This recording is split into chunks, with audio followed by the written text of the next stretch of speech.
আমার সত্যি জানতে ইচ্ছে করছে আজকে যে আজকে আপনি এই ঘটনার পরে কি বলবেন? কোন অধিকারে ভারত নিজের জমিতে সে কাঁটাতার দিচ্ছে, নাকি বেড়া দেবে, না পাঁচিল তুলবে, সে নিজের জমিতে দিচ্ছে, সেখানে বাংলাদেশের বর্ডার গার্ড তারা এসে বাধা দিতে এসেছিল কেন?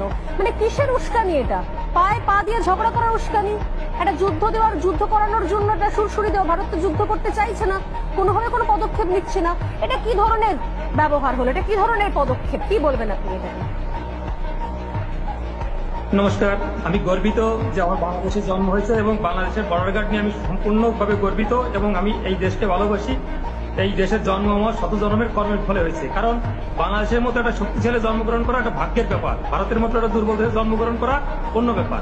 বিমল দা যে বললেন যে আমাদের যে বর্ডার গার্ডে যেটা করছেন আপনি যেটা বললেন, এখানে সীমান্তে নো ম্যানস ল্যান্ড এবং 0 পয়েন্টের একটা ডিস্টেন্স থাকে, তারপর তার নিজস্ব নো ম্যানস ল্যান্ডে 0 পয়েন্টে আপনারা বেড়া দিতে পারবেন না। 2 তারিখ যখন বেড়া শুরু করেন তখন আমাদের বর্ডার গার্ডের মানে আপত্তিতে আপনারা যে বেড়া বন্ধ করছেন তখন ছিল 0 পয়েন্টে। আপনারা আজকে বেড়া শুরু করছেন, দীর্ঘদিতে কাজ চলছে, কিন্তু সেটা 0 পয়েন্ট থেকে আপনাদের সীমানায় করছেন।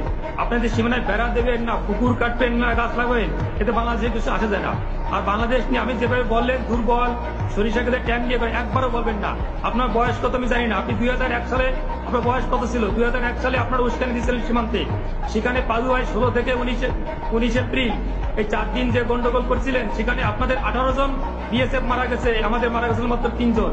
আপনাদের 2 জন বন্দী হয়েছে, আমাদের 1 জনের বন্দী হয় নাই। আপনাদের 2 জন আহত হয়েছে, আমাদের মাত্র 5 জন আহত হয়েছিল। মনে পড়ে না? লজ্জা করে না আপনাদের? বাংলাদেশ নিয়ে তাচ্ছিল্য করেন।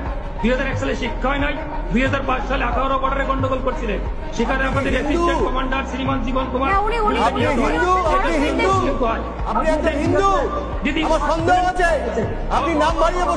বাংলাদেশ নিয়ে কত বড় ঘটনা কি নাই?